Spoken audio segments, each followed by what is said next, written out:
അല്പസമയത്തെ ദൈവ ചിന്തയ്ക്കായി നിങ്ങളുടേതായി ചിന്തയെ മത്തായി സുവിശേഷം 5-ാം അധ്യായം അതിൻ്റെ 41-ാമത്തെ വാക്യത്തിലേക്ക് നിങ്ങളുടെ ചിന്തയെ ക്ഷണിക്കുകയാണ്. മത്തായി സുവിശേഷം 5-ാം അധ്യായം 41-ാമത്തെ വാക്യം. ഒരുത്തൻ നിന്നെ ഒരു നാഴിക വഴി പോകുവാൻ നിർബന്ധിച്ചാൽ 2 അവനോട് കൂടെ പോകാം. സ്തോത്രം. ഇംഗ്ലീഷിൽ ഇങ്ങനെ കൊടുത്തിരിക്കുന്നു, and whosoever shall compel thee to go a mile, go with him 2 miles. കർത്താവായ യേശുക്രിസ്തു താൻ പരസ്യ ശുശ്രൂഷയിലായിരിക്കുമ്പോൾ, ഈ ലോകത്തിലായിരിക്കുമ്പോൾ അനേക ഉപമകൾ പറയുവാനിടയായി തീർന്നു. പലപ്പോഴും യേശുക്രിസ്തുവിന്റെ ഉപമകൾ അത് ഉൾക്കൊള്ളുവാൻ ശിഷ്യന്മാർക്കാകട്ടെ മറ്റു വ്യക്തികൾക്കാകട്ടെ വളരെ പ്രയാസമുള്ള അനുഭവമായിരുന്നു എന്ന് കാണുവാൻ കഴിയുന്നു. ഈ ഭാഗങ്ങളിലേക്ക് കടന്നു വരുമ്പോൾ മനുഷ്യ ചിന്തയ്ക്ക് മാനുഷികമായി അനുവർത്തിക്കുവാൻ ചെയ്യുവാൻ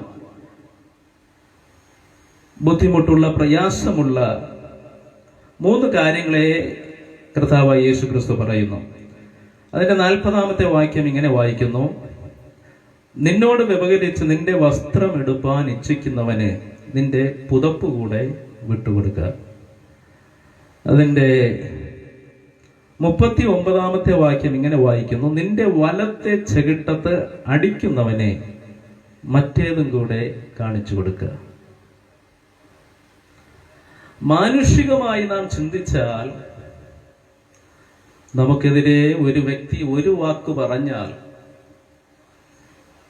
2 വാക്ക് പറഞ്ഞ് പോകുന്ന സ്വഭാവമാണ് സാധാരണ മാനുഷികമായി നമുക്ക് ചിന്തിച്ചാൽ കാണുവാൻ കഴിയുന്നത്.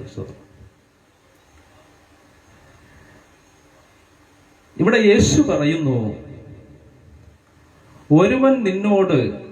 ഒരുത്തൻ നിന്നെ 1 നാഴിക 1 മൈൽ ദൂരം പോകുവാൻ പറഞ്ഞാൽ 2 നാഴിക അവനോട് കൂടെ പോകാം. സ്തോത്രം. ഈ ഭാഗം എന്നെ ഒത്തിരി ചിന്തിപ്പിക്കുവാൻ ഇടയായി തീർന്നു. സ്തോത്രം. നാം എപ്പോഴും അല്പമെങ്കിലും കുറയ്ക്കുവാനാണ് നാം നോക്കാറുള്ളത്. സ്തോത്രം. സാധാരണ ചിന്തിച്ചാൽ നമ്മുടെ ഭവനത്തിലെ കുഞ്ഞുങ്ങളെ വിളിച്ചു പിതാവ് പറയുകയാണ്, അടുത്ത ഷോപ്പിൽ പോയി 1 കിലോ ഓറഞ്ച് മേടിച്ചിട്ട് വരുവാൻ പറയുന്നെന്ന് ചിന്തിച്ചാട്ടെ. ഒരല്പ ദൂരം നടക്കാനുണ്ട്, 1 കിലോമീറ്റർ നടക്കണം ഷോപ്പിലെത്തുവാൻ. അപ്പൊ പറഞ്ഞത് ഓറഞ്ച് മേടിക്കുവാനാണ്. ഈ 1 കിലോമീറ്റർ നടക്കുവാൻ ഉള്ളപ്പോൾ തന്നെ അവൻ 100 ക്വസ്റ്റ്യൻ ഒക്കെ പറഞ്ഞു കാണാം. ഇപ്പോൾ വേണ്ടെന്ന് പറഞ്ഞിരിക്കുക, പറ്റത്തില്ലെന്ന് പറഞ്ഞിരിക്കുക, നടക്കാൻ ബുദ്ധിമുട്ടെന്നൊക്കെ ഒത്തിരി ഒഴിവുകൾ പറഞ്ഞിരിക്കുക. അല്ലെങ്കിൽ അല്പം കൂടെ അടുത്തുള്ള കടയിൽ പോയി മേടിക്കാം എന്നൊക്കെ ഒഴിവ് പറഞ്ഞിരിക്കുക. അതവിടെ നിൽക്കട്ടെ. ആ കുഞ്ഞ് അപ്പൻ പറഞ്ഞ ദൗത്യവുമായി 1 കിലോമീറ്ററോളം നടന്ന് ആ ഷോപ്പിലേക്ക് പോയി. അപ്പോൾ ആ കുഞ്ഞിനെ കാണുവാൻ കഴിഞ്ഞത് ആ ഷോപ്പ് തുറന്നിട്ടില്ല, അപ്പൻ പറഞ്ഞതായ സാധനം അവിടെ ഇല്ല. ഇനി മകൻ ഒരു കാര്യം തീരുമാനിക്കാം, മടങ്ങി ഭവനത്തിലേക്ക് വന്ന അപ്പനോട് പറയാം, അപ്പൻ പറഞ്ഞ കടയിലേക്ക് ഞാൻ പോയി, ഷോപ്പ് തുറന്നില്ല, സാധനം അവിടെ ഇല്ല, അതുകൊണ്ട് ഞാൻ മടങ്ങി വന്നു. അതോടെ അവിടെ കാര്യം തീരുകയാണ്, അപ്പൻ പറഞ്ഞ ദൗത്യം അവിടെ തീരുന്നു. എന്നാൽ അപ്പൻ പറഞ്ഞതായ ഒരു ദൗത്യം അതിന്റെ പിന്നിലുണ്ട്. ദൗത്യം എന്ന് പറയുന്നത് ഓറഞ്ചുമായി കടന്നു വരികയാണ്. അതുകൊണ്ട് മകൻ എന്ത് ചെയ്തിരിക്കാം? ചിലപ്പോൾ 1 മൈൽ കൂടെ ദൂരെയുള്ള അടുത്ത കടയിൽ പോയിരിക്കാം, അല്ലെങ്കിൽ തിരക്കി വേറെ ഏതെങ്കിലുമൊക്കെ ഷോപ്പിൽ പോയിരിക്കാം. കാരണം എങ്ങനെയെങ്കിലും ആ ഓറഞ്ച് മേടിച്ച് ഭവനത്തിലേക്ക് കൊണ്ടുവരണം. സ്തോത്രം. സാധാരണയായി നാം എല്ലാവരും ചിന്തിക്കുന്നത് എങ്ങനെയെങ്കിലൊക്കെ അവൻ ലാഭം ഉണ്ടാക്കുവാൻ എങ്ങനെയെങ്കിലൊക്കെ കഴിയുമെന്നാണ് ശ്രോതം. എന്നാൽ കർത്താവായ യേശു ക്രിസ്തുവിൻ്റെ ചിന്തകൾ മാനുഷിക ചിന്തകൾക്കും വളരെ അപ്പുറത്താണെന്ന് ഇന്ന് രാത്രികാലം നാം മറന്നു പോകരുത്. സ്തോത്രം. യേശു പറഞ്ഞു, നിന്റെ ഒരു ചെകിടത്ത് അടിക്കുന്നവനെ മറ്റേതും കൂടെ കാണിച്ചു കൊടുക്കുക. മാനുഷികമായി നമുക്ക് വളരെ ബുദ്ധിമുട്ടുള്ള ഒരു കാര്യമാണ്.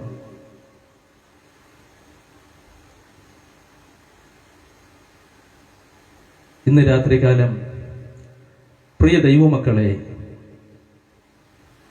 ഒരു ദൗത്യത്തിന് വേണ്ടി നാം നമ്മെ ഏൽപ്പിക്കുമ്പോൾ, ഒരു പദ്ധതിക്ക് വേണ്ടി നമ്മെ സമർപ്പിക്കുമ്പോൾ, അതിന്റെ പിന്നിൽ ഒരു വലിയൊരു ടാസ്ക് നാം ചെയ്യേണ്ടി വരും. സോദരൻ, അത് നാം ഏറ്റെടുക്കുവാൻ തയ്യാറാകുന്നുവെങ്കിൽ നിശ്ചയമായും ദൈവത്തിൻ്റെ അനുഗ്രഹം നമ്മുടെ ജീവിതത്തിൽ വെളിപ്പെടുവാനിടയായി തീരും.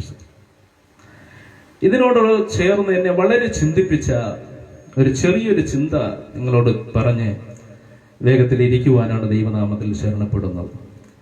അതിനോട് ചേർന്ന് നമുക്ക് വളരെ സുപരിതമായൊരു ഭാഗമാണ് ഉൽപ്പത്തി പുസ്തകത്തിലേക്ക് കടന്നു വരുമ്പോൾ അതിൻ്റെ 37-ാം അധ്യായം അതിൻ്റെ 14-ാമത്തെ വാക്യം. ഉൽപ്പത്തി പുസ്തകം 37-ാം അധ്യായം അതിൻ്റെ 14-ാമത്തെ വാക്യം. യോസഫിനോട് തൻ്റെ പിതാവ് കൊടുക്കുന്ന 2 ദൗത്യത്തെയാണ് നമുക്കിവിടെ കാണുവാൻ കഴിയുന്നത്. സുഹൃത്തുക്കളെ, ഉൽപ്പത്തി പുസ്തകം 37-ാം അധ്യായം അതിന്റെ 14-ാമത്തെ വാക്യം ഇങ്ങനെ വായിക്കുന്നു: അവൻ അവനോട്, നീ ചെന്ന് നിന്റെ സഹോദരന്മാർക്ക് സുഖം തന്നെയോ, ആടുകൾ നന്നായിരിക്കുന്നു എന്ന് നോക്കി വന്ന് വസ്തുത അറിയിക്കണം എന്ന് പറഞ്ഞു ഹെബ്രോൻ താഴ്വരയിൽ നിന്ന് അവനെ അയച്ചു. അതിന്റെ 13-ാമത്തെ വാക്യം വായിക്കുമ്പോൾ നമുക്കിങ്ങനെ കാണുവാൻ കഴിയുന്നു: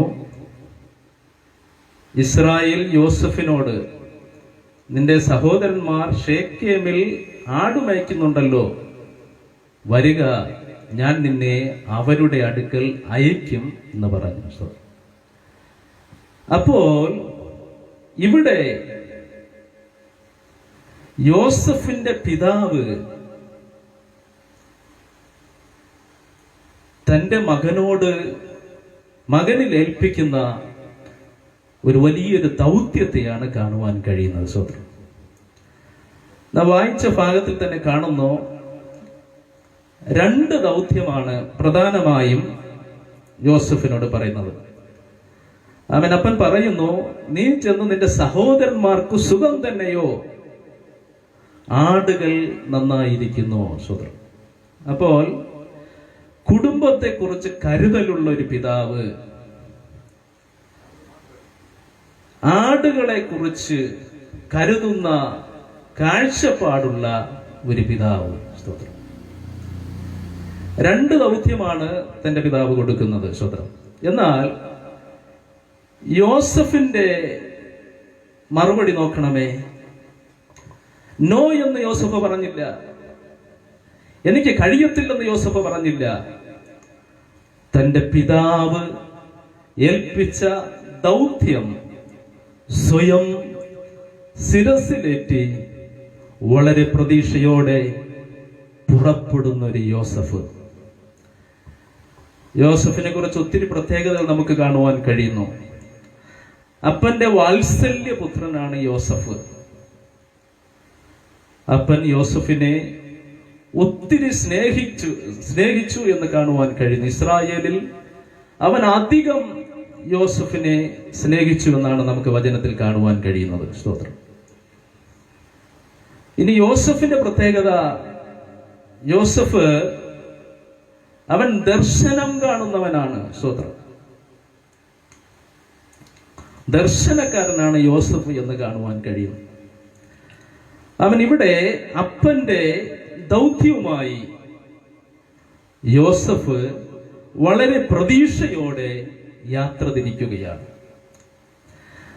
യോസഫ് ആയിരിക്കുന്ന സ്ഥലം എന്ന് പറയുന്നത് ഹെബ്രോനാണ്. ഹെബ്രോനെ കുറിച്ച് നമുക്ക് ഒത്തിരി പ്രത്യേകതകൾ കാണുവാൻ കഴിയുന്നു.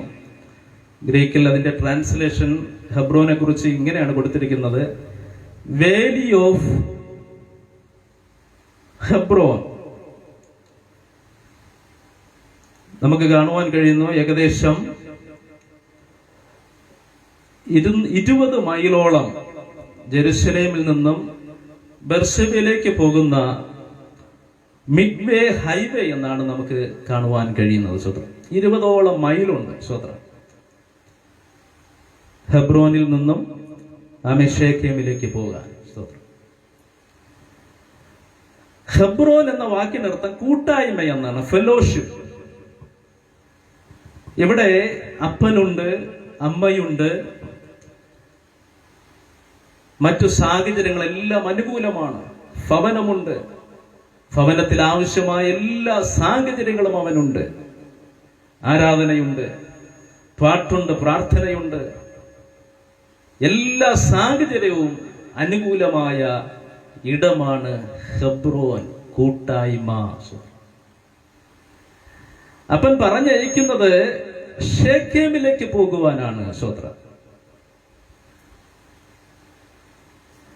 അപ്പോൾ ഈ ഹെബ്രോനിൽ നിന്നും പ്രതീക്ഷയോടെ അപ്പന്റെ 2 ദൗത്യവുമായി യോസഫ് പുറപ്പെടുമ്പോൾ അവൻ ഒരിക്കലും പ്രതീക്ഷിച്ചില്ല ഈ കൂട്ടായ്മയുടെ ഇടയിൽ ഒരു കുന്നായ്മ, ഒരു പ്രതിസന്ധി, ഒരു പ്രശ്നം, ഒരു പ്രതികൂലം മറഞ്ഞിരിക്കുന്നുവെന്ന് യോസഫ് ഒരിക്കലും പ്രതീക്ഷിച്ചില്ല. ഈ നാളുകളിൽ എന്നെ ഒത്തിരി ചിന്തിപ്പിക്കുവാൻ ഇടയായി തീർന്നു. പ്രിയ ദൈവമക്കളെ, ഇന്ന് രാത്രി നാം നമ്മെ ഒന്ന് ചിന്തിക്കുന്നത് നന്നായിരിക്കും. ചിലപ്പോൾ നമ്മുടെ ഭവനം അതൊരു ശാലയമാകാം. സമാധാനമെന്ന് പേര് കാണും, കർമ്മേലെന്ന് പേര് കാണും, യഹോവ ജിരയെന്ന് പേര് കാണും. പേരുകൊണ്ടൊക്കെ നമ്മുടെ ഭവനത്തിന്റെ അന്തരീക്ഷം വളരെ ശാന്തമാണ്. സഭയുടെ അന്തരീക്ഷം ശാന്തമാണ്, കൂടെയുള്ളവരുടെ അന്തരീക്ഷം ശാന്തമാണ്.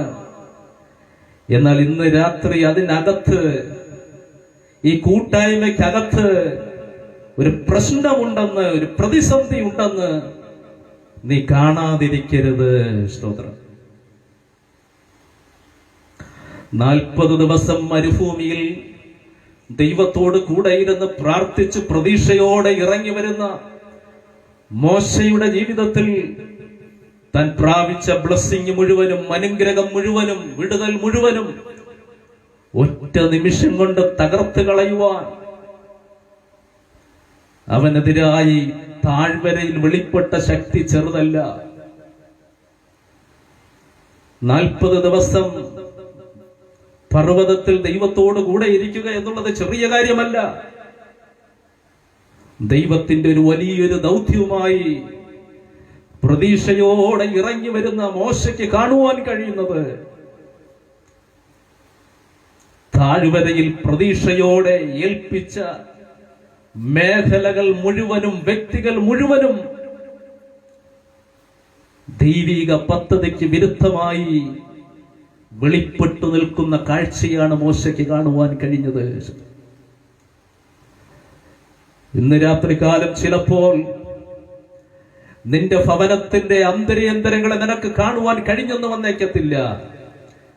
ഭാര്യയെ വഞ്ചിക്കുന്ന ഭർത്താക്കന്മാരുണ്ട്, ഭർത്താക്കന്മാരെ വഞ്ചിക്കുന്ന ഭാര്യമാരുണ്ട്, മക്കളെ വഞ്ചിക്കുന്ന അപ്പന്മാർ.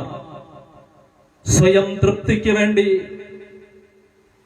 സ്വയം നിലനിൽപ്പിന് വേണ്ടി ആരെന്നില്ല ആരുടെയും കുതികാല് തകർത്ത് സ്വന്തം നിലനിൽപ്പ് കാക്കുവാൻ വെമ്പൽ കൊള്ളുന്നൊരു സമൂഹത്തിന്റെ നടുവിൽ ഞാനും നിങ്ങളും പ്രതീക്ഷയോടെ ആയിരിക്കുമ്പോൾ ഇന്ന് രാത്രി ആ പ്രവാചകനെ പോലെ പ്രാർത്ഥനാ മുറിയിൽ ആഴത്തിൽ കണ്ണു തുറക്കുന്ന ദൈവ പൈതലെ, പ്രശ്നങ്ങളിൽ മേൽ ജയം കൈവരിക്കുവാൻ കഴിയും.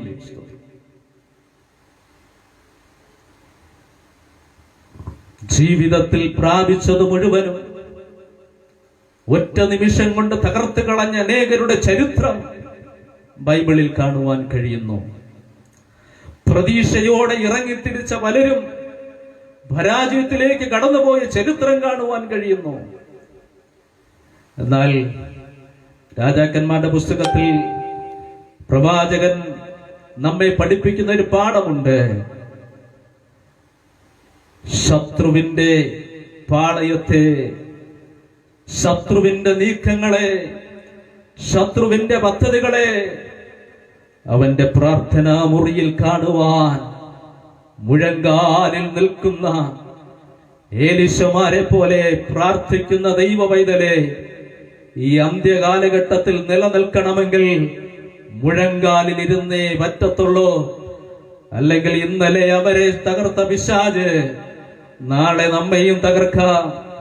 അടുത്ത ദിവസം നമ്മുടെ തലമുറകളെ തകർക്കാം. ആമേൻ, ദേശത്തെ തകർക്കാം. സാഹചര്യം അങ്ങനെ നിൽക്കുമ്പോൾ ഇന്ന് രാത്രി നാം ഒന്ന് ആഴത്തിൽ ശോധന ചെയ്യുന്നത് നന്നായിരിക്കും. അപ്പന്റെ വാത്സല്യപുത്രനായ യോസഫ്, ഇഷ്ടപുത്രനായ യോസഫ് അപ്പന്റെ ദൗത്യവുമായി, പ്രതീക്ഷയോടെ അപ്പൻ കൊടുത്ത ആഹാരവുമായി സഹോദരങ്ങളുടെ ക്ഷേമം അന്വേഷിക്കുവാൻ, സുഖവിവരമറിയുവാൻ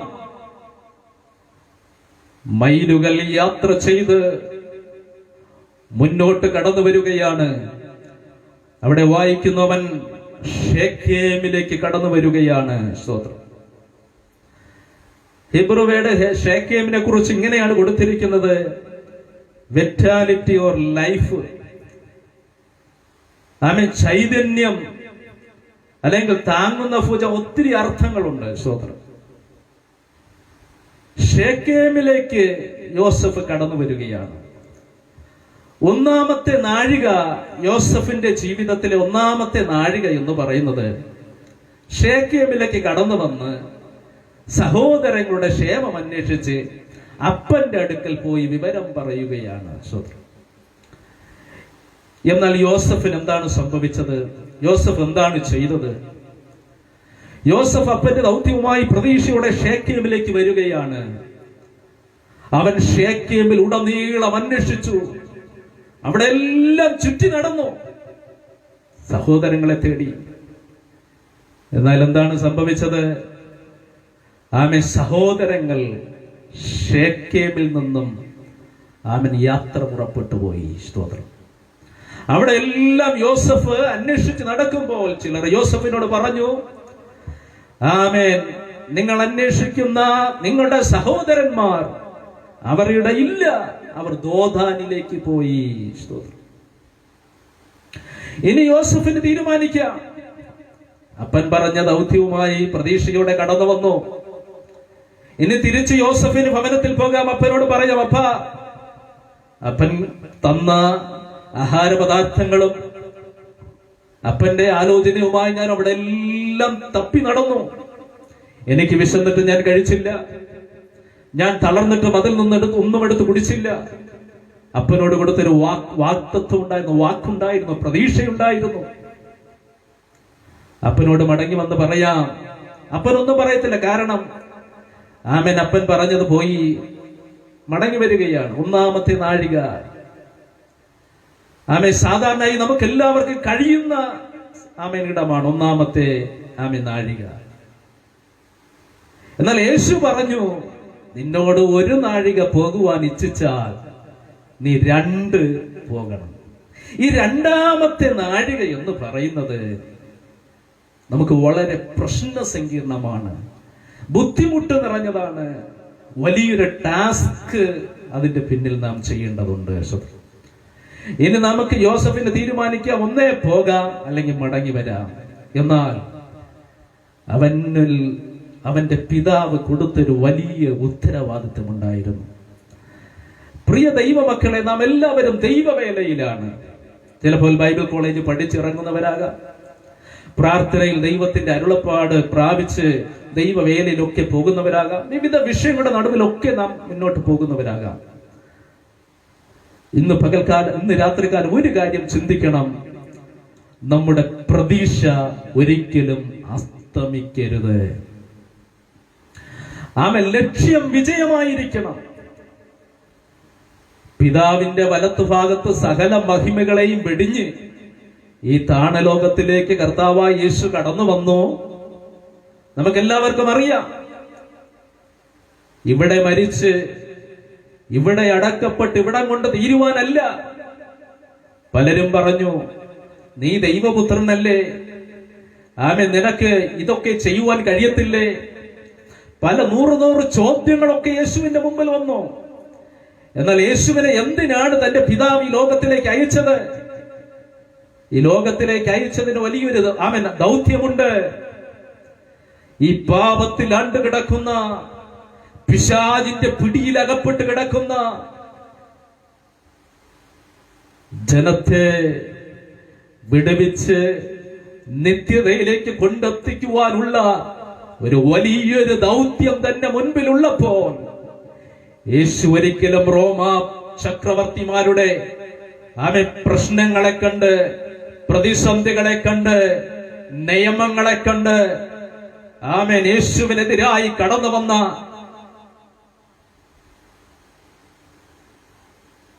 ജീവിതത്തെ പൂർണ്ണമായി തകർത്ത് കളയത്തക്ക നിലവാരത്തിൽ കടന്നു വന്ന ആ പ്രശ്നങ്ങളുടെ നടുവിൽ ഒന്നും അധൈര്യപ്പെട്ടില്ല. ആ പ്രശ്നങ്ങളെല്ലാം യേശു ധൈര്യത്തോടെ അഭിമുഖീകരിക്കുവാനിടയായി തീർന്നു. കർത്താവായ യേശു ക്രിസ്തു നമ്മെ ഏൽപ്പിച്ചൊരു വലിയ ദൗത്യമുണ്ട്. ആകയാൽ നിങ്ങൾ പുറപ്പെടണം. പുറപ്പെട്ട് അന്ത്യ കൽപ്പന, ലാസ്റ്റ് കവനൻ, വിളിക്കപ്പെട്ട വേർതിരിക്കപ്പെട്ട ശിഷ്യന്മാരോട് ഏൽപ്പിച്ചത്, നിങ്ങൾ പോയി പ്രശ്നം വരുമ്പോൾ മടങ്ങി വരാനല്ല പറഞ്ഞത്. പ്രശ്നം വരുമ്പോൾ യേശു വേണ്ടെന്ന് പറഞ്ഞ് ഓടുവാനല്ല. ക്രിസ്തീയ ജീവിതം പ്രശ്നം നിറഞ്ഞതാണ്. പ്രതിസന്ധികളും പ്രതികൂലങ്ങളും നിറഞ്ഞതാണ്. രോഗമില്ലെന്നല്ല, രോഗമുണ്ട്, തകർച്ചകളുണ്ട്, കടഭാരമുണ്ട്. എന്നാൽ നമ്മെ വിളിച്ചൊരു വലിയൊരു ദൗത്യമുണ്ട്. ദൈവത്തിന്റെ രാജ്യത്തിലേക്ക് സഭയെ ഒരുക്കുവാൻ, ആത്മാക്കളെ ഒരുക്കുവാൻ ഒരു വലിയൊരു ദൗത്യം നമ്മളിലുള്ളപ്പോൾ, ഒന്നാമത്തെ നാഴിക നിന്റെ ജീവിതത്തിൽ പ്രതിസന്ധി എന്ന് പറഞ്ഞ്, പ്രതികൂലമെന്ന് പറഞ്ഞ് എനിക്കിനി മുന്നോട്ടൊരു യാത്രയില്ല, മുന്നോട്ടൊരു ശുശ്രൂഷയില്ല, മുന്നോട്ടൊരു ഭാവിയില്ല, ഇതോടെ തീർന്നു, മതി, മടക്കമല്ല നമ്മുടെ ജീവിതത്തിൽ ആവശ്യം. രണ്ടാമത്തൊരു നാഴികയുണ്ട്. അത് പ്രശ്നങ്ങളൊക്കെ നിറഞ്ഞതാണ്, പ്രതിസന്ധികൾ നിറഞ്ഞതാണ്, പ്രതികൂലങ്ങൾ നിറഞ്ഞതാണ്. എന്നാൽ യോസഫിനെ പോലെ ശിരസ്സിൽ ഏറ്റെടുക്കുവാൻ തയ്യാറാകുന്ന ദൈവമക്കളെയാണ് കർത്താവ് മാനിക്കുവാനിടയായി തീരുന്നത്. യോസഫിലേക്ക് കടന്നു വരാം. യോസഫ് നോക്കണമേ, സ്തോത്രം, ഷേക്കെമിലേക്ക് കടന്നു വന്നു. പ്രതീക്ഷകളെല്ലാം അസ്തമിച്ചു. എന്നാൽ ദൗത്യം യോസഫ് മുറുകെ പിടിച്ചു. അടുത്തവന്റെ സ്റ്റെപ്പ് ദോഥാനിലേക്ക് പോകുക എന്നുള്ളതാണ്. സ്തോത്രം. ഷേക്കെം സാഹചര്യങ്ങളെല്ലാം അനുകൂലമാണ്. എന്നാൽ രണ്ടാമത്തെ നാഴിക അത്ര എളുപ്പമുള്ള കാര്യമല്ല. എന്നാൽ യോസഫ് ദോഥാൻ ലക്ഷ്യമാക്കി മുന്നോട്ട് യാത്ര പുറപ്പെടുകയാണ്. പ്രതിസന്ധി ഉണ്ടെന്നറിയാം, പ്രതികൂലമുണ്ടെന്നറിയാം, പ്രശ്നമുണ്ടെന്നറിയാം. എന്നാൽ അവന്റെ ദൗത്യം വലുതാകൊണ്ട് ദോഥാനിലേക്ക് നടന്ന് മുന്നോട്ട് കടന്നു പോകുമ്പോൾ അവിടെ വായിക്കുന്നു, താഴോട്ടുള്ള ഭാഗങ്ങളൊക്കെ വായിക്കുമ്പോൾ കാണുവാൻ കഴിയുന്നു, ദൂരവേ വച്ച് തന്റെ സഹോദരങ്ങൾ യോസഫിനെ കണ്ടു. അവിടെ വായിക്കുന്നു, താഴോട്ടുള്ള ഭാഗം വായിക്കുമ്പോൾ നമുക്ക് മനസ്സിലാകും, യോസഫിനെ കണ്ട മാത്രയിൽ അവർ വട്ടം കൂടിയാലോചന നടത്തി. എന്താ പറഞ്ഞത്? ദർശനക്കാരൻ വരുന്നു, സ്വപ്നക്കാരൻ വരുന്നു, ഇതാണ് സമയം, ഇതാണ് നമ്മുടെ സമയം, അവനെ നമ്മുടെ കരത്തിൽ കിട്ടി. പ്രിയ ദൈവമക്കളെ, 5ഉം 10ഉം വർഷങ്ങൾ പ്രതീക്ഷയോടെ ഭവനത്തിൽ നിന്നും വിദേശ രാജ്യങ്ങളിൽ കടന്നുപോയി. ഭവനത്തിന്റെ തലമുറകളുടെ കുടുംബത്തിന്റെ അനുഗ്രഹത്തിനും വളർച്ചയ്ക്കുമായി മരുഭൂമിയിൽ അധ്വാനിച്ചു കഷ്ടപ്പെട്ടു. ഭവനത്തിൽ കുടുംബത്തെയും കുഞ്ഞുങ്ങളെയും കാണുവാൻ സകല സാധനങ്ങളൊക്കെ മേടിച്ച് പ്രതീക്ഷയോടെ എയർപോർട്ടിലേക്ക് കടന്നു വരുന്ന ഒരു പിതാവ് ഭവനത്തിൽ അവസ്ഥകൾ പ്രതികൂലമെന്ന് കേൾക്കുമ്പോൾ തന്റെ ജീവിതത്തിൽ എന്താണ് ഫീൽ ചെയ്യുന്നത്?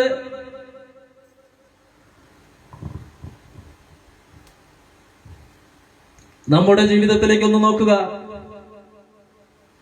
നാം സ്നേഹിക്കുന്ന, പ്രതീക്ഷയോടെ വളർത്തുന്ന നമ്മുടെ കുഞ്ഞുങ്ങൾ, അവരെ കുറിച്ച് നമുക്ക് വലിയ പ്രതീക്ഷയുണ്ട്.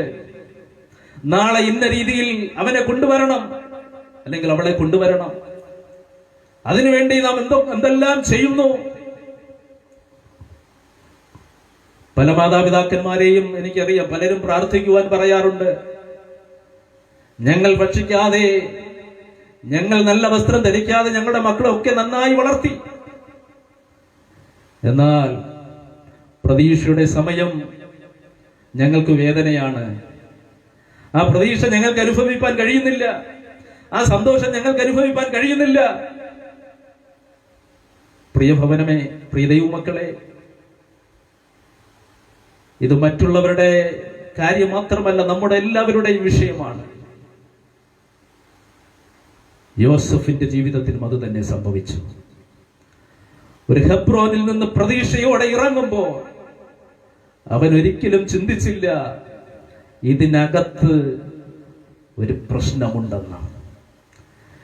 ഇന്ന് രാത്രി നിന്റെ ഭവനത്തിൽ നീ പ്രതീക്ഷയോടെ ആയിരിക്കുക. ഇറങ്ങിപ്പോകുന്നത് പ്രതീക്ഷയോടെയാകാം.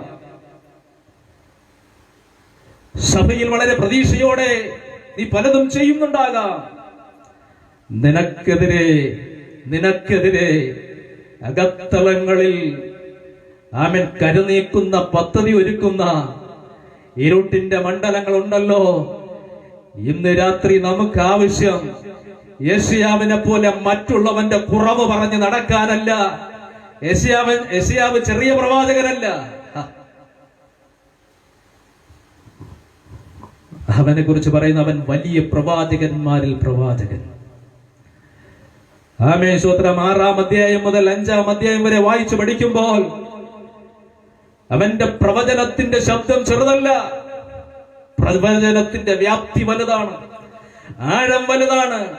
ദാനിയേലിനെ പോലെ കാലഘട്ടങ്ങളെ വിവേചിക്കുന്ന, ഇസ്രായേലിന്റെ മലിനതകളെ വിവേചിക്കുന്ന, ജനത്തിന്റെ ശൂന്യതകളെ വിവേചിക്കുന്ന, പരാജയങ്ങളെ വിവേചിക്കുന്ന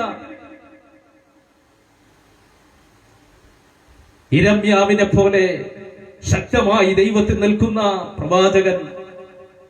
കാളതന്റെ ഉടയവനെ കഴുതന്റെ യജമാന്റെ പുൽത്തൊട്ടി അറിയുന്നു, എന്റെ ജനമോ അറിയുന്നില്ല, കേൾക്കുന്നില്ല. പ്രവചനത്തിന്റെ ആഴം കൊണ്ട് ആമേശ്വത്രം, കനം കൊണ്ടും ആമേശ്വത്രം അനേക പ്രവചനങ്ങൾ പറഞ്ഞ പ്രവാചകനായ യെശയ്യാവ് 6-ാം അധ്യായത്തിൽ തന്നിലേക്കൊന്ന് തിരിയുകയാണ്.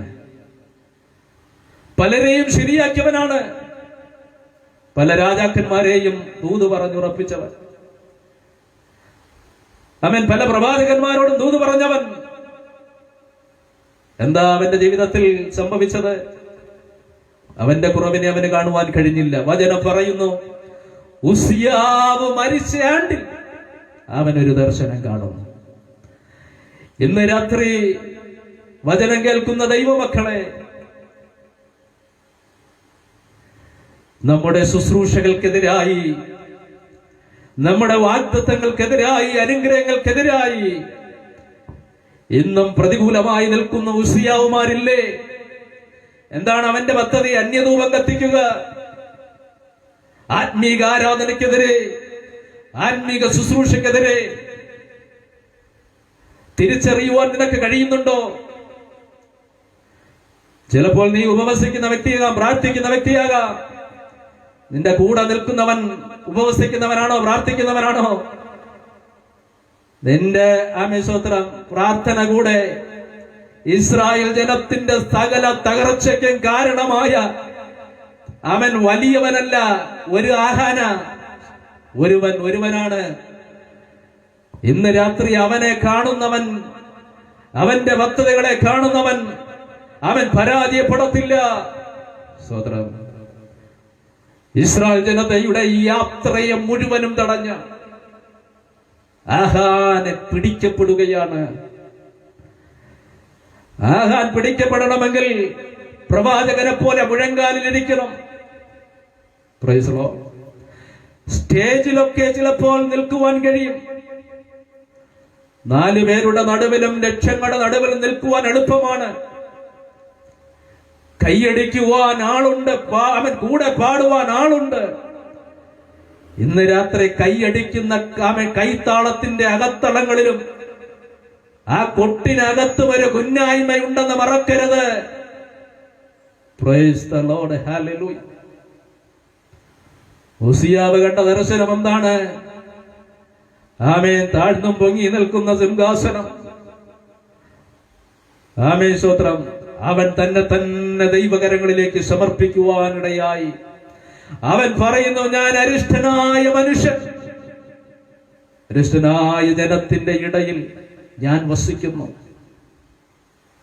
ഉയർന്നും പൊങ്ങി നിൽക്കുന്ന ദൈവത്തിന്റെ സിംഹാസനം, സാന്നിധ്യത്തിന്റെ നടുവിൽ 2 കൊണ്ട് മുഖം മൂടി, 2 കൊണ്ട് കാൽ മൂടി, 2 കൊണ്ട് പറന്ന് സൈന്യങ്ങളുടെ യഹോവ പരിശുദ്ധൻ പരിശുദ്ധൻ എന്ന് ആർക്കുമ്പോൾ ഉമ്മരപ്പടികളുടെ അടിസ്ഥാനങ്ങൾ കുലുങ്ങുകയാണ്. ഇന്ന് രാത്രികാലം നായാട്ട് വീരനായ നിമ്രോദിന്റെ നേതൃത്വത്തിൽ നിനക്കെതിരെ കെട്ടിയുയർത്തുന്ന ബാബേൽ പോലുള്ള കോട്ടകളില്ലേ? നിന്റെ ശുശ്രൂഷകളെ തകർക്കുവാൻ, നന്മകളെ ഉടയ്ക്കുവാൻ കെട്ടിയുയർത്തുന്ന പദ്ധതികളെ വചനത്തിന്റെ ശക്തി കൊണ്ടെന്ന് രാത്രി ജയമെടുപ്പാൻ ഏൽപ്പിച്ചു കൊടുക്കുന്നുവെങ്കിൽ നീ കാണുന്നത് പരാജയമല്ല, വിടുതലാണ്. ഒന്നാമത്തെ ആമേൻ, സ്തോത്രം. അവൻ നാഴിക പ്രയാസമാണ്. അബ്രഹാം തന്റെ മകനുമായി മോറിയമലയിലേക്ക് ലക്ഷ്യത്തോടെ അവൻ പുറപ്പെടുകയാണ്. അവനൊരു വലിയ ദൗത്യം, ദൈവം കൊടുത്തൊരു ദൗത്യമുണ്ട്. യാഗം കഴിക്കണം. അബ്രഹാമിന് മോറിയമല ദൂരെ നിന്ന് കണ്ട് കുഞ്ഞുമായി തിരിച്ചു വരാം, കുഞ്ഞിനെ സേവ് ചെയ്യാം. എന്നാൽ ദൈവം പറഞ്ഞ ദൗത്യം അവൻ ആരോടും ഷെയർ ചെയ്തില്ല. Price God, hallelujah. വചനം പറയുന്ന 3-ാം ദിവസം അവൻ മോറിയമല കണ്ടു. ആമേൻ, കൂടെ കൊണ്ടുപോകുന്നവൻ ആമേൻ നോക്കണമേ, എന്താണപ്പാ എന്ന് ചോദിച്ചില്ല. Praise God, hallelujah. ആമേൻ. 2ാമത്തെ നാഴിക ദൗത്യം പ്രശ്നമാണ്, പ്രശ്ന സങ്കീർണമാണ്. ആമേൻ, ബുദ്ധിമുട്ട് നിറഞ്ഞതാണ്, പ്രതികൂലം നിറഞ്ഞതാണ്. എന്നാൽ നമ്മെ ഏൽപ്പിച്ചു കൊടുക്കുവാൻ തയ്യാറാകുമ്പോഴാണ് ദൈവത്തിന്റെ കരുതലിന്റെ കരം നമുക്ക് വേണ്ടി വെളിപ്പെടുന്നത്. കരുതുവാൻ ആരുമില്ലല്ലോ, കൂടെ സഹായിപ്പാൻ, കൂടെ പാടുവാൻ ആരുമില്ലല്ലോ. ഭാരപ്പെടണ്ട. വചനം പറയുന്ന അപ്പൊല്ലോസ് നട്ട് പൗലോസ് നട്ട് അപ്പൊല്ലോസ് നനച്ചു. ദൈവം അത്രേ വളരുമാറാക്കുന്നത്. വളരുമാറാക്കുന്നവന്റെ കരങ്ങളിലേക്ക് ഏൽപ്പിച്ചാൽ വചനം പറയുന്നു, പൊട്ടിക്കിളിർപ്പിക്കുന്ന ഒരു ദൈവമുണ്ട്. ആമേൻ. വെട്ടുന്നവൻ വെട്ടിക്കൊള്ളട്ടെ, ഒരു വൃക്ഷമായ പ്രത്യാശയുണ്ട്. വെട്ടിയാൽ അത് വീണ്ടും പൊട്ടിക്കിളർക്കും. നിന്റെ ശുശ്രൂഷയെ തകർക്കുവാൻ, നിന്റെ കുടുംബത്തെ തകർക്കുവാൻ, നിന്റെ ആത്മീക മണ്ഡലത്തെ തകർക്കുവാൻ പ്രതിസന്ധികൾ ഇല്ലെന്നല്ല. ഇന്ന് രാത്രി നമുക്ക് പറയാം, ആമേൻ, വെട്ടുന്നവൻ വെട്ടട്ടെ, കിളിർപ്പിക്കുന്ന ഒരു ദൈവമുണ്ട്.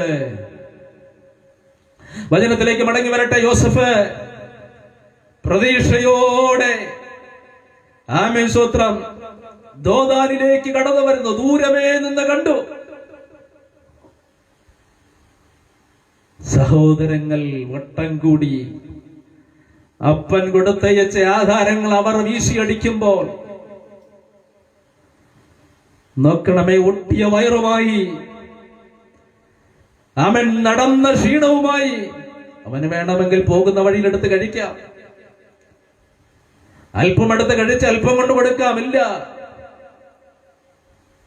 നല്ല യോസഫ്, അപ്പന്റെ ദൗത്യം ശിരസ്ഥാൽ വഹിച്ച യോസഫ്, സഹോദരങ്ങൾ വട്ടം കൂടി യോസഫിനെ എടുത്ത് പൊട്ട കിണറ്റിലിടുകയാണ്. അവിടെ നിന്ന് ഈ സാഹചര്യം, യോസഫിന്റെ ലൈഫ് സ്റ്റോറി എല്ലാം നമുക്ക് സുപരിചിതമാണ്. യോസഫിന്റെ ജീവിതത്തിന്റെ മുന്നോട്ടുള്ളതായ ആമേ സാഹചര്യങ്ങളെ ഇന്ന് രാത്രി നാം ചിന്തിച്ചാൽ നോക്കണമേ, പൊട്ട കിണറ്റിൽ കിടന്ന യോസഫിനെ ആമേൻ കൊട്ടാരത്തിലേക്ക് കൊണ്ടുവരുന്നു. ചെയ്യാത്ത കുറ്റത്തിനെ, അറിയാത്ത കുറ്റത്തിനെ, കാണാത്ത കേൾക്കാത്ത കുറ്റത്തിനെ അവൻ അവിടെയും നിന്ദിതനാകുകയാണ്. ഇന്ന് രാത്രി ദൈവത്തിന് വേണ്ടി നിൽക്കുന്ന നിന്റെ ജീവിതത്തിൽ പ്രശ്നങ്ങളില്ലെന്നല്ല, നിന്നയില്ലെന്നല്ല, എന്നാൽ ഒരു മറിയെ പോലെ ദൂതന്റെ ആലോചനയ്ക്ക് മറിയെ ഏൽപ്പിച്ചു. ആമേൻ. മറിയയ്ക്ക് വേണമെങ്കിൽ ദൂത് തിരസ്കരിക്കാമായിരുന്നു. ആമേൻ. ആലോചന തിരസ്കരിക്കാമായിരുന്നു. ദൂതന്റെ വാക്ക് ത്യജിച്ചു കളയാമായിരുന്നു. അല്ലെങ്കിൽ ലോത്തിനെ പോലെ ദൂതിനെ വളച്ചൊടിക്കാമായിരുന്നു. സ്വന്തം ഹിതത്തിന് വേണ്ടി പോകാമായിരുന്നു. സ്വന്തം ആലോചന പ്രകാരം പോകാമായിരുന്നു. എന്നാൽ മറിയ എന്താ ചെയ്തത്? നിന്റെ ഹിതം പോലെ നടക്കട്ടെ. നിന്നയില്ലെന്നല്ല, പ്രതിസന്ധികൾ എന്നല്ല, രഹസ്യത്തിൽ താൻ അനുഭവിച്ച, രഹസ്യത്തിൽ താൻ കൊണ്ടു നടന്ന, നിന്ന പരസ്യമായി ദൈവം വെളിപ്പെടുത്തുന്ന ഒരു ദിവസമുണ്ടായിരുന്നു. ഇന്നും ഈ വചനം കേൾക്കുമ്പോൾ ആത്മാവ് പറയുന്നു, ആരോടും പറയാതെ നാളുകളായി, മാസങ്ങളായി, വർഷങ്ങളായി നീ കൊണ്ടു നടക്കുന്ന ആമേൻ വിഷയങ്ങളില്ലേ, ആമേൻ ആരോട് ഷെയർ ചെയ്യും? മോശ സെലോഫാദിന്റെ വിഷയം മോശ ദൈവകരങ്ങളിലേക്ക് കൊടുത്തു. ഇന്നത്തെ മോശമാരുടെ കരങ്ങളിൽ വിഷയം പോലും കൊടുക്കാൻ കഴിയാത്ത അവസ്ഥയാണ്. മോശയുടെ പ്രത്യേകത വചനം പറയുന്നു, അവൻ ആടുകളെ കുടിപ്പിക്കുന്നവനാണ്. കവളിടയന്മാർ നോക്കണമേ, ആടുകളെ ആട്ടിക്കളയുമ്പോൾ ആടുകളെ കുടിപ്പിച്ച മോശയാണ്. ഇന്നും നല്ല മോശമാരുണ്ട്, വിഷയം കൈമാറുന്ന മോശമാരുണ്ട്, എഗസ്കേലിനെ പോലെ ഇടിവിൽ നിൽക്കുന്ന വ്യക്തികളുണ്ട്. ദൈവത്തിനും മനുഷ്യനും ഇടയിൽ ഒരുവനെ ഞാൻ അന്വേഷിച്ചു, ഇടവിൽ നിൽപ്പാൻ. ആരെയും കാണാതിരുന്നപ്പോൾ എഗസ്കേൽ സ്വന്തം മുഖം വെച്ച് ഇസ്രായേലിന്റെ യഹൂദയുടെ അകൃത്യം ചുമക്കുവാൻ മുന്നിൽ വരികയാണ്. എന്തെല്ലാം ത്യാഗമാണ് താൻ ചെയ്തത്, നിന്നയാണ് താൻ അനുഭവിച്ചത്. ഇന്ന് രാത്രികാലം വചനം കേൾക്കുന്ന പ്രിയ ദൈവമക്കളെ, ദൈവമക്കളെ, എനിക്കിന്ന് രാത്രി പറയുവാനുള്ളത്, ദൈവത്തിന്റെ ആലോചനയ്ക്കായി ഏൽപ്പിക്കുന്ന നിന്റെ ജീവിതം പരാജയമല്ല, നിന്റെ കുടുംബം പരാജയമല്ല. ചിലപ്പോൾ ഒരു ദിവസം കൊണ്ട് വിടുതൽ കാണത്തില്ല. ആമിന് എന്തെങ്കിലും കോൾ ഉണ്ടോ എന്ന് നോക്കുവാൻ ബാല്യക്കാരനെ 6 പ്രാവശ്യം അയച്ചു, ഒന്നും കണ്ടില്ല.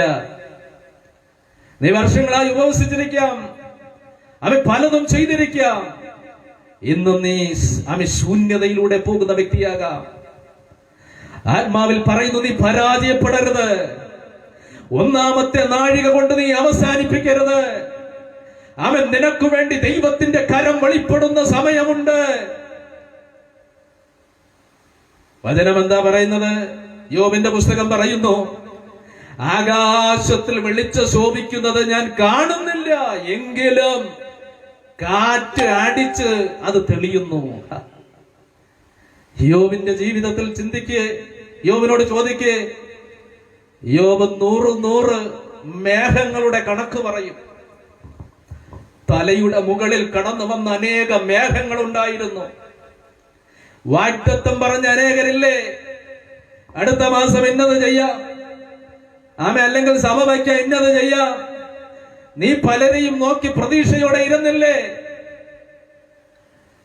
ഏലിയാവിനെ പോലെ ഇന്ന് രാത്രി കെരീത് പറ്റിയാലും, സാറഭ തടഞ്ഞാലാം, കൊട്ടാരത്തിലെ കാക്കയുടെ വരവടഞ്ഞാലാം, നമുക്ക് വേണ്ടി ഉയരത്തിലെ കിളിവാതിൽ ഉറക്കുന്ന ഒരുവൻ ഇന്ന് രാത്രി ജീവിക്കുന്നുണ്ട്. അവനത്രേ നമ്മുടെ നല്ല യേശു. അവന്റെ മുഖത്തേക്ക് ഇന്ന് രാത്രി നോക്കുന്നുവെങ്കിൽ വചനം പറയുന്നു, അവങ്കലേക്ക് നോക്കിയവർ പ്രകാശിതരായി. അവരുടെ മുഖം ഒരു നാളും ലജ്ജിച്ചു പോയില്ല. യോബിന്റെ ജീവിതത്തിൽ വന്ന മേഘമെല്ലാം വെള്ളമില്ലാത്ത മേഘം. Praise God. എന്നാൽ വചനം പറയുന്നു, ദൈവം അയക്കുന്ന ചില മേഘമുണ്ട്, ദൈവം അടിക്കുന്ന ചില കാറ്റുകളുണ്ട്. ആമേൻ, സ്തോത്രം. നമുക്ക് വേണ്ടി കരുതുന്ന ഒരു ദൈവം, നമുക്ക് വേണ്ടി അവൻ കരം ചലിപ്പിക്കുന്ന ഒരു ദൈവം, പ്രതികൂലത്തെ അനുകൂലമാക്കുന്ന ഒരു ദൈവം ഇന്നും നമുക്ക് വേണ്ടി ജീവിക്കുന്നുണ്ട്. അതുകൊണ്ട് ഇന്ന് രാത്രി എന്റെ മുമ്പിലുള്ള പ്രശ്നമെല്ലാം വെള്ളമില്ലാത്ത മേഘമെന്ന് ചിന്തിക്കണ്ട.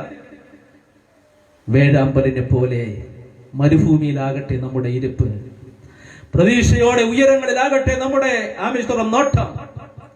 ഉയരങ്ങളിൽ നിന്ന് വരുന്നൊരു മാരിയുണ്ട്, ദാഹം തീരോളം കുടിപ്പിക്കുന്ന ഉയരത്തിലെ ശ്രേഷ്ഠമായ അനുഗ്രഹം ഇന്ന് രാത്രി നമുക്ക് നൽകി തരുവാൻ അവൻ ശക്തനാണ്.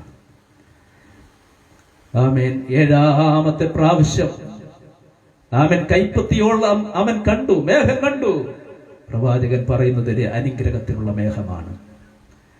പ്രതീക്ഷയോടെ കാത്തിരിക്കുന്ന, പ്രത്യാശയോടെ കാത്തിരിക്കുന്ന ദൈവ പൈതലേ, പ്രാർത്ഥന നിർത്തണ്ട, ഉപവാസം നിർത്തണ്ട.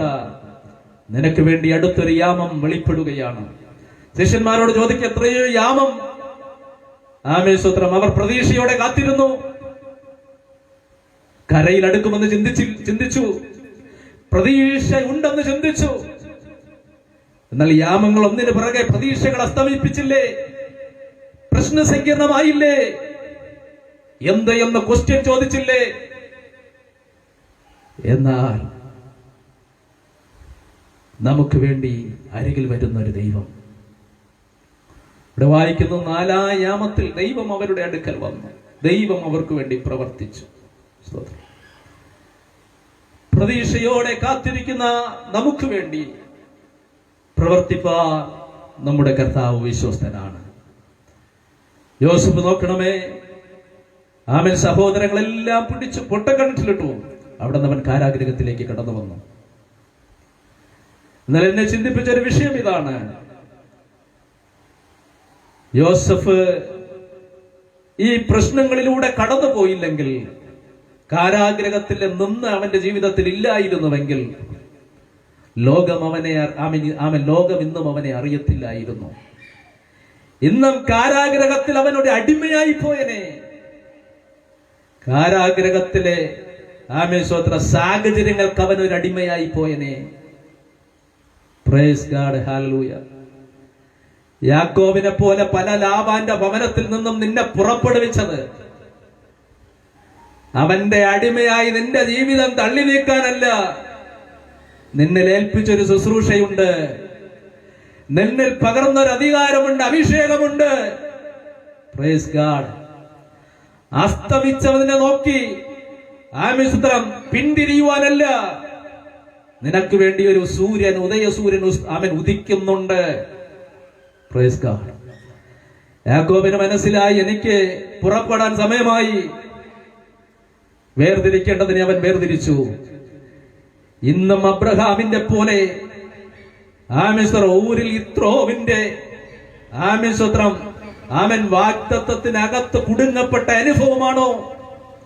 വാഗ്ദത്തമുള്ള അബ്രഹാം നോക്കണമേ, ആമേൻ സ്തോത്രം, ഇത്രോവിന്റെ ആമേൻ ഭവനത്തിൽ കുടുങ്ങപ്പെടുകയാണ്. Praise God. ഊരിലേക്ക് കടന്നു വന്നാൽ നമുക്ക് ചിന്തിക്കുന്നു, ആമേൻ സ്തോത്രം, ദൈവത്തിന്റെ ദർശനം അവനെ വെളിപ്പെടുകയാണ്. ആമേൻ എല്ലാം വിട്ട് അപ്പനെ വിടണം, കുടുംബത്തെ വിടണം, ദേശത്തെ വിടണം. എന്താണ് ഇത്ര വലിയ ബുദ്ധിമുട്ട് വിടാൻ? വിട്ടില്ലെങ്കിൽ ഇന്നും നീ അപ്പന്റെ അടിമയാ. ദൈവത്തിന്റെ വാഗ്ദത്തം പ്രാപിപ്പാൻ കഴിയത്തില്ല. അപ്പന്റെ ജോലി നമുക്കറിയാം, വിഗ്രഹങ്ങളെ ഉണ്ടാക്കുക, അത് വിൽക്കുക, അതിൽ നിന്ന് കിട്ടുന്ന വരുമാനം കൊണ്ടുവരിക, അതിൽ നിന്ന് കഴിക്കുക. അബ്രഹാമും അങ്ങനെയല്ല കഴിച്ചു മുന്നോട്ട് പോകുന്നത്. നിന്നെ വിളിച്ചത് നുകത്തിനകത്ത് കിടക്കാനല്ല. ഇന്ന് രാത്രി പല നുകങ്ങളുടെയും അവൻ അകത്തളങ്ങളിൽ കുടുങ്ങി. വാഗ്ദത്തമുള്ള നീ ഒതുക്കപ്പെടുകയാണോ? വാമൻ വാഗ്ദത്തമുള്ള നിന്റെ ഭവനം ഒടുക്കപ്പെടുകയാണോ? അവൻ പുറപ്പെടുവാൻ സമയമായി. മനസ്സ് വയ്ക്കുവാൻ തയ്യാറാണെങ്കിൽ കർത്താവിന്റെ അത്ഭുതം നമ്മുടെ ജീവിതത്തിൽ കാണും. കാരാഗ്രഹത്തിൽ അടിമയാകുവാനല്ല ദൈവത്തിന്റെ പദ്ധതി. കാരാഗ്രഹത്തിനകത്തും പ്രോമിസ് ചെയ്തവർ ഒത്തിരി ഉണ്ടായിരുന്നു യോസഫിന്റെ ജീവിതത്തിൽ. എന്നാൽ അവൻ പ്രമാണിമാരും അവൻ പാനപാത്ര വാഹനങ്ങളും എല്ലാം മറന്നു. ഇന്ന് രാത്രിയിലും ആമേശ്വരം ലോകം മറക്കുന്ന സമയമുണ്ട് നമ്മുടെ മുമ്പിൽ. ഇന്ന് പ്രതീക്ഷയോടെ നാം ആശ്രയിക്കുന്ന ബന്ധങ്ങൾ നമുക്ക് പ്രതികൂലമാകും, സാഹചര്യങ്ങൾ പ്രതികൂലമാകും. എന്നാൽ വാക്ക് പറഞ്ഞവൻ ഒരിക്കലും നമ്മെ വിട്ടു മാറിപ്പോകത്തില്ല. യോസഫ് കണ്ട ദർശനം പൂർത്തീകരിക്കണമോ? രണ്ടാമത്തെ നാഴിക നീ റിസ്ക് എടുക്കണം. ആമേൻ. ഓരോ ജീവിതത്തിലെ ഓരോ പടിപ്പടിയായി യോസഫ് അനുഭവിച്ച നിന്ദകളുടെ നടുവിൽ വചനം പറയുന്നു, ആമേൻ ചിത്രം, യോസഫിനെ പുറത്തു കൊണ്ടുവരുവാൻ ദൈവം പദ്ധതിയിടുകയാണ്. രാജാവ് കണ്ട ദർശനം വ്യാഖ്യാനിക്കുവാൻ ആമേൻ ആരുമില്ലാതിരിക്കുന്നു. ആമേൻ സ്തോത്രം. ദൈവത്തിന്റെ ജ്ഞാനമുള്ളവൻ, കൃപയുള്ളവൻ യോസഫിലേക്ക് കടന്നു വരുന്നു. യോസഫിലൂടെ ദൈവം യോസഫിന് പറഞ്ഞ വാഗ്ദത്തങ്ങൾ നിറവേറുന്നു. അവൻ മിസ്രയീമിലേക്ക് മന്ത്രിപദത്തിലേക്ക് കടന്നു വരികയാണ്. ആ ഭാഗം നമുക്ക് എല്ലാവർക്കും വളരെ സുപരിതമാണ്. ആമേൻ. എന്നാൽ ഇവിടെ എന്നെ ചിന്തിപ്പിച്ചൊരു ഭാഗമുണ്ട്.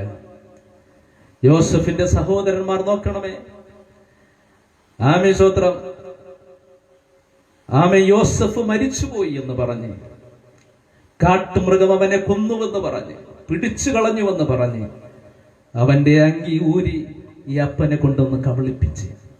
ഇപ്പോൾ അപ്പന്റെ അവസ്ഥ എന്താണ്? പ്രതീക്ഷയോടെ പറഞ്ഞയച്ച അപ്പന്റെ അവസ്ഥ എന്താണ്? നമ്മുടെയും ജീവിതത്തിന്റെ സാഹചര്യങ്ങൾ ഇതല്ലേ? പല മേഖലകളിലും നമ്മുടെ അവസ്ഥ ഇതല്ലേ? ഇന്നും പ്രതീക്ഷയോടെ കാത്തിരിക്കുവാനല്ലേ കഴിയുന്നുള്ളൂ. എന്നാൽ പ്രവർത്തിക്കുന്ന ഒരു ദൈവമുണ്ട്, കരുതുന്നൊരു ദൈവമുണ്ട്. അപ്പന്റെ ജീവിതത്തിലെ പ്രതീക്ഷകളെല്ലാം അടഞ്ഞു. വയോവൃദ്ധനായി മരണം മാത്രം മുമ്പിലിരിക്കുന്ന യോസഫ് വ്യസനം പിടിച്ച് ചിന്താകുലനായി. ഈ വചനം കേൾക്കുന്ന ആരെങ്കിലും പ്രശ്നങ്ങളുടെ നടുവിൽ ചിന്താകുലരായി, എനിക്കിനി മരിച്ചാൽ മതി, എന്റെ പ്രതീക്ഷയെല്ലാം തീർന്നു, ഇനി മുന്നോട്ടൊന്നും അവൻ യാത്ര എല്ലാം അസ്തമിച്ചു. ഏലിയാവേ, ഇന്ന് രാത്രി നീ ചൂരൽച്ചെടിയിൽ അസ്തമിപ്പാനുള്ളവനല്ല. നിനക്കൊരു യാത്രയുണ്ട്, നിനക്കൊരു ദൂര യാത്രയുണ്ട്. എഴുന്നേൽക്കുക. യോസഫിനെ ആമേശ്വത്ര എഴുന്നേൽപ്പിച്ച് ഹോരേബോളം ഓടിച്ചൊരു ദൈവം. ആമേ രഥങ്ങളുടെ മുന്നേ ഓടിച്ചു, കുതിരകളെ മുന്നേ ഓടിച്ചു, ആഹാബിന് മുന്നേ ഓടിച്ചു. നിന്നെ തകർക്കുവാൻ 100 പ്രതിസന്ധി വെല്ലുവിളിയുമായി മുമ്പിൽ നിൽക്കുമ്പോൾ, ആ വെല്ലുവിളികളുടെ മുമ്പിൽ, ആ പ്രശ്നങ്ങളുടെ മുന്നേ കൊണ്ടുവരുവാൻ അവൻ വിശ്വസ്തനാണ്. പല മേഖലകളും ചിലപ്പോൾ അടഞ്ഞുവെന്ന് ചിന്തിക്കുക, വാതിലുകളെല്ലാം കൊട്ടി അടഞ്ഞുവെന്ന് ചിന്തിക്കുക. എന്നാൽ ഇന്ന് രാത്രി ഞാൻ പ്രത്യാശയോടെ, പ്രതീക്ഷയോടെ വചനത്തിൽ ആമേശ്വരൻ ഉറപ്പിച്ചു പറയട്ടെ, നമുക്ക് വേണ്ടി കരുതുന്നൊരു ദൈവമുണ്ട്. യോസഫിന്റെ ജീവിതത്തിൽ നോക്കണമേ, ആമേശ്വർ യാക്കോബിന്റെ ജീവിതത്തിൽ എല്ലാ പ്രതീക്ഷകളും അടഞ്ഞു. യോസഫ് ഇപ്പോൾ മിസ്രൈമിൽ മന്ത്രിയായി. ആരൊക്കെയാണോ അവനെ നിന്ദിച്ചത്, ആരൊക്കെയാണോ അവനെതിരെ കുതികാൽ ഉയർത്തിയത്, വട്ടം കൂടിയത്, യോസഫ് ഭവനത്തിലിരിക്കുമ്പോൾ കണ്ട ദർശനമുണ്ട്. സൂര്യനും ചന്ദ്രനും 12 നക്ഷത്രങ്ങളും എന്നെ വണങ്ങുന്നു. ഇതാണ് വിഷയം. എല്ലാവർക്കും അധികാരമോഹമാണ്. ആമേൻ. എല്ലാവരുടെ ചിന്ത, എല്ലാവരും എന്നെ വണങ്ങണം, എന്നെ കുമ്പിടണം. ഹല്ലേലൂയ.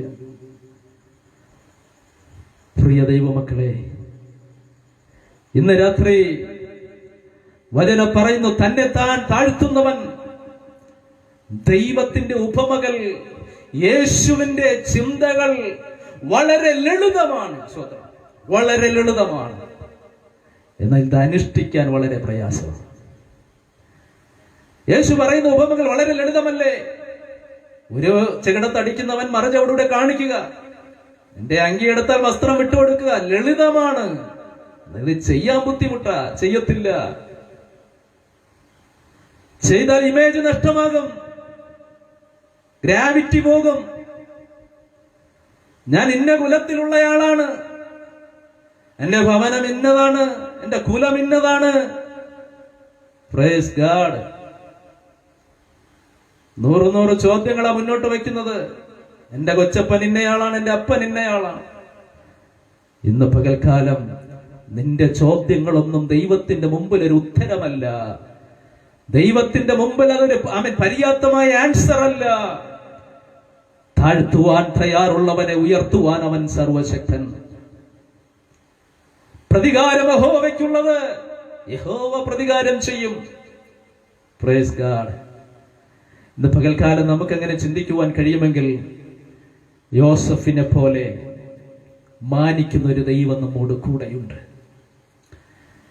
നോക്കണമേ, യോസഫിന്റെ മുമ്പിൽ സഹോദരന്മാരെല്ലാം വന്ന് നിൽക്കുക. എന്തിനാ വന്നത്? ദേശത്ത് ക്ഷാമോ, പ്രശ്നമോ, പ്രതിസന്ധിയാ? ആഹാരത്തിന് വന്ന് നിൽക്കുക.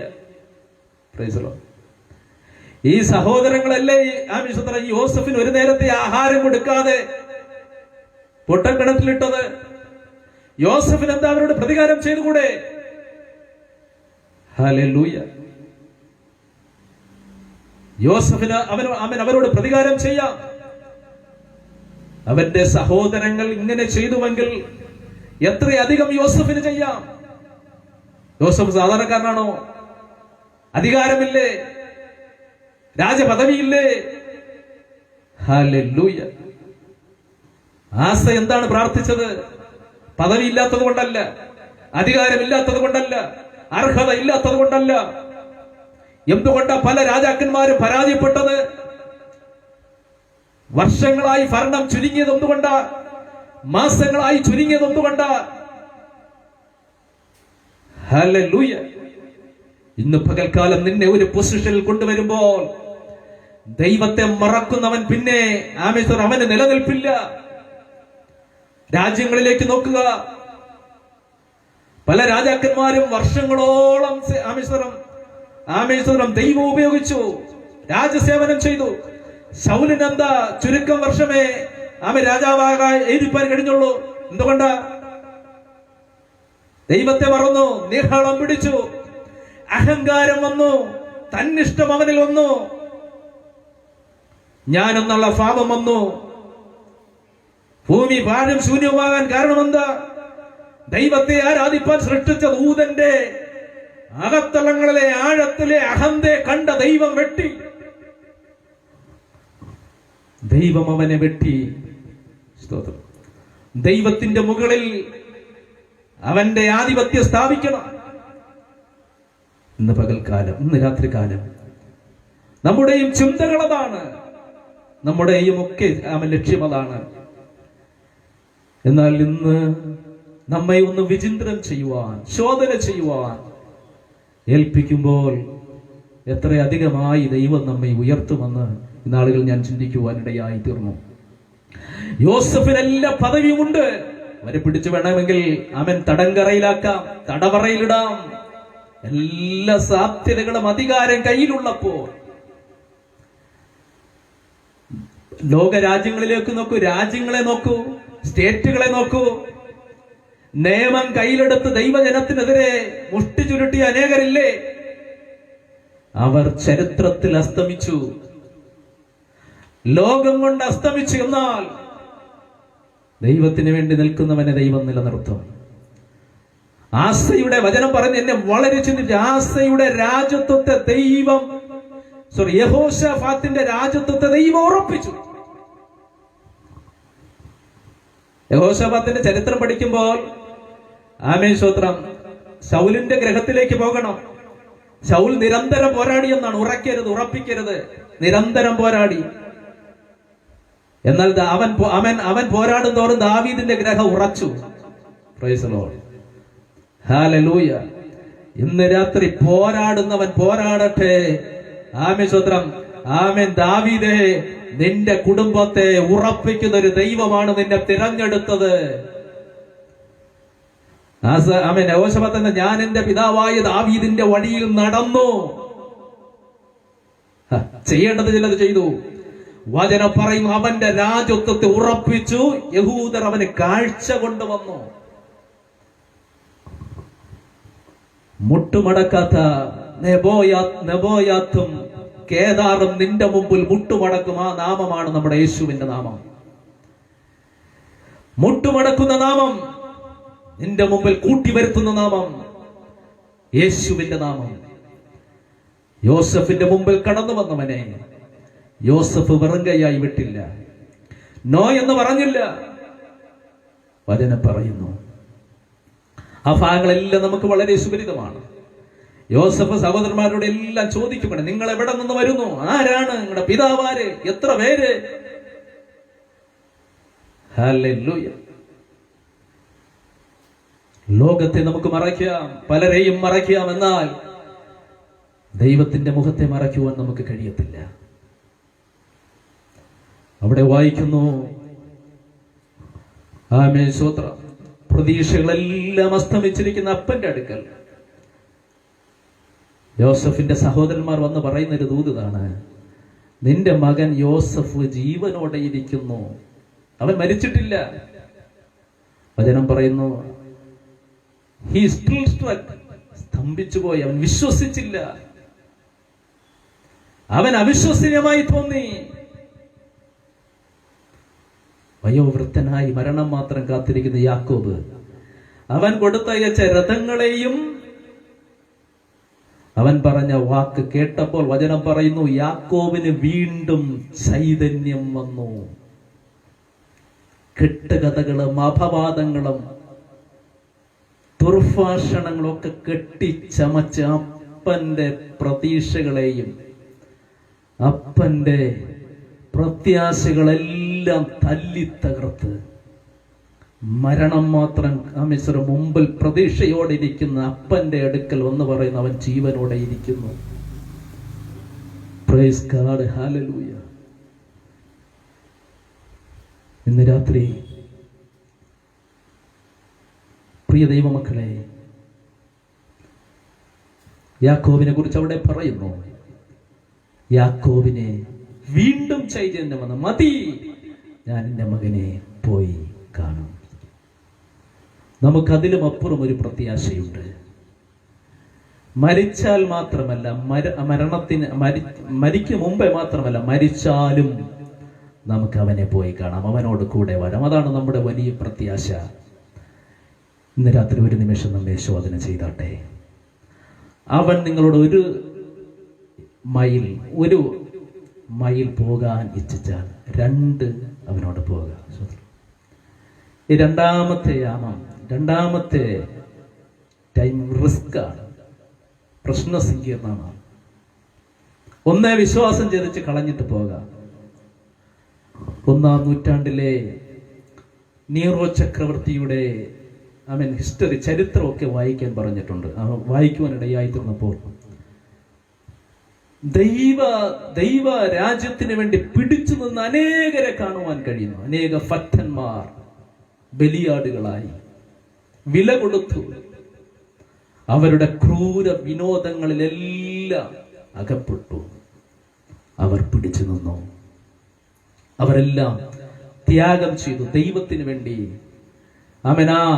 അവൻ ലക്ഷ്യത്തിന് വേണ്ടി അവരെല്ലാം അതെല്ലാം ശിരസാൽ വഹിക്കുവാനിടയായിട്ട് നമ്മുടെ പിമ്പിൽ നമുക്ക് വേണ്ടി കാണിച്ച അനേക ഭക്തന്മാരുടെ മാതൃക ഇന്ന് രാത്രി നമുക്ക് മുറുകെ പിടിക്കാം. നമ്മെ വിളിച്ചത് സ്തോത്രം. യേശു പറഞ്ഞു, ആകയാൽ നിങ്ങൾ പുറപ്പെടണം.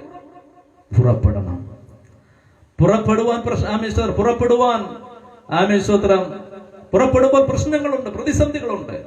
പ്രശ്നം കണ്ട് മാറിപ്പോകരുത്. ഏത് ഗ്രാമത്തിലേക്കാണ്, ഏത് രാജ്യത്തിലേക്കാണ്, ഏത് സ്റ്റേറ്റിലേക്കാണ്? പലരും പറയുന്നുണ്ട്, എനിക്ക് പോകാൻ മനസ്സുണ്ട്, കാശ് വന്നില്ല ഇതുവരെ, ബാങ്ക് 0 ഒരു ദൈവദാസൻ പ്രസംഗിച്ച സ്തോത്രം ഒരു ചിന്ത എന്നെ ചിന്തിപ്പിക്കുവാനിടയായി തീർന്നു. കടൽ തിരയുടെ അരികിൽ പോയി ഒരു അമ്മച്ചി ഒരു ബണ്ടിൽ തുണിയുമായി ഇരിക്കുകയാണ്. ആ ദൈവദാസൻ എങ്ങനെയാണ് പറഞ്ഞത്? അതുവഴി പലരും പാസ് ചെയ്തു. അങ്ങോട്ട് പോയപ്പോഴും അമ്മച്ചി അവിടെ ഇരിപ്പുണ്ട്. പാസ് ചെയ്ത് ഇങ്ങോട്ട് വന്നപ്പോഴും അമ്മച്ചി തുണിയുമായി ഇരിപ്പുണ്ട്. സോദരം, അമ്മച്ചിയോട് ചോദിച്ചത് ഇങ്ങനെയാന്നാ ദൈവദാസൻ പറഞ്ഞത്. അമ്മച്ചി, എന്താ ഇവിടെ ഇരിക്കുന്നേ? മക്കളെ, ഈ തിരമാല ഒന്ന് ശാന്തമായതിനു ശേഷം ഞാൻ കൊണ്ടുവന്ന ഈ ഒരു വലിയൊരു ബണ്ടിൽ തുണിയുണ്ട്, അതെനിക്ക് വേഗം ഇവിടെ വെച്ച് അലക്കി വീട്ടിൽ പോകണം. അപ്പോൾ മാന്യ സഹോദരൻ അമ്മച്ചിയോട് പറഞ്ഞൊരു കാര്യം അതാണ്. അമ്മച്ചിയുടെ ആഗ്രഹം അത് വലുതാണ്. അങ്ങനെയാണെങ്കിൽ അമ്മച്ചി ഇന്നും വീട്ടിൽ പോകത്തില്ല. അമ്മച്ചിയുടെ ജീവിത അവസാനം അമ്മച്ചി വീട്ടിൽ പോകത്തില്ല. അമ്മച്ചി ഇവിടെ ഇരിക്കത്തേ ഉള്ളൂ. ഈ തിരമാല വന്നും പോയി ഇങ്ങനെ നിൽക്കും. അമ്മച്ചി ആ തിരമാലയുടെ ഇടയിൽ തുണി അലക്കിയാൽ അമ്മച്ചിക്ക് വീട്ടിൽ പോകാം. എനിക്ക് തോന്നുന്നു കെ എബ്രഹാം സാറ് പറഞ്ഞൊരു തോട്ട്സാണ് എന്നെ ചിന്തിപ്പിച്ചത് കൊണ്ട് പറഞ്ഞു. അതുകൊണ്ട് പ്രിയ ദൈവമക്കളെ, പ്രശ്നങ്ങൾ സങ്കീർണമാണ്, പ്രതികൂലങ്ങൾ സങ്കീർണമാണ്. ശുശ്രൂഷയിൽ ഇറങ്ങുമ്പോൾ, പോകുമ്പോൾ ചിലപ്പോൾ കൂടെ ഉള്ളവരെല്ലാം വിട്ടുപോകും. പല മിഷണറിമാരും അങ്ങനെയല്ലേ ദൈവസഭ പണിതത്, ആലയങ്ങൾ പണിതത്. ഇന്നും ദൈവത്തിന് വേണ്ടി അവൻ നിൽക്കുന്ന ദൈവദാസന്മാരെ ഹിസ്റ്ററി നോക്കുക. അവരുടെ പിന്നിലെല്ലാം സേഫ് അല്ല. പൗലോസിനെ പോലെ എല്ലാം വലിച്ചെറിഞ്ഞവരാണ്, ചപ്പും ചവറുമെന്ന് എറിഞ്ഞവരാണ്. ഇന്ന് രാത്രി നമുക്കും ഒരു തീരുമാനമെടുക്കാം. കർത്താവേ, നീ എന്നെ എന്തിനാണ് വിളിച്ചത്? എവിടെയാണ് അയക്കുന്നത്? അടിയനെ സമർപ്പിക്കുന്നു. ആമേൻ. യോസഫിനെ പോലെ ഇന്ന് രാത്രി നമുക്ക് പ്രത്യാശയോടെ ദൈവകരങ്ങളിലേക്ക് അടുത്തു വരാം. അപ്പന്റെ പ്രത്യാശ, സ്തോത്രം, എല്ലാം നഷ്ടപ്പെട്ട അപ്പന് വീണ്ടും ചൈതന്യം വന്നു. ഇന്ന് നമ്മുടെ ജീവിതത്തിൽ പല മേഖലകളിലൊക്കെ നഷ്ടപ്പെട്ട സന്തോഷം, നന്മ മടക്കി വരുത്തുന്നൊരു ദൈവമുണ്ട്. ഒരു ഗ്ലോറിയസ് റിട്ടേൺ, ഒരു മടങ്ങി വരവുണ്ട്. 2021 പ്രാരംഭ ആഴ്ചകളിലേ നാം കടന്നു വന്നത്. 2020 ലോകം മുഴുവനും ലോക്ക്ഡൌൺ അല്ലായിരുന്നില്ലേ? എത്രയോ മാസം ഭവനങ്ങളിൽ നാം ഒതുങ്ങി,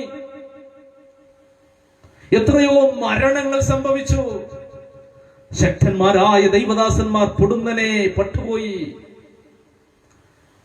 ലോകരാജ്യങ്ങളിൽ ശോഭിച്ച അനേകർ ഒതുങ്ങപ്പെട്ടു. 2020 പല മേഖലകളിലും ഒതുക്കപ്പെട്ട വർഷമായിരുന്നു. പ്രശ്ന സങ്കീർണങ്ങളുള്ള വർഷമായിരുന്നു. 2021 നമുക്ക് പ്രാർത്ഥിക്കാം. ഈ വർഷത്തിൽ എനിക്കൊരു പുറപ്പാട് നൽകണമേ എന്ന് പ്രാർത്ഥിക്കാം. കർത്താവേ, നിന്റെ പദ്ധതിക്കായി ഞങ്ങളെ അയക്കണമേ, എന്നെ അയക്കണമേ. അടിയനിതാ ശിഷ്യന്മാരെ പോലെ ദൈവത്തിന്റെ പദ്ധതിക്കായി ഇന്ന് രാത്രികാലം നമ്മെ ഏൽപ്പിച്ചു കൊടുക്കാം. വചനത്തിലേക്ക് വേഗം മടങ്ങി വരട്ടെ. വായിക്കുന്നു, നിന്നോട് ഒരു നാഴിക പോകുവാൻ ഇച്ഛിച്ച രണ്ട് അവനോട് കൂടെ പോകാം.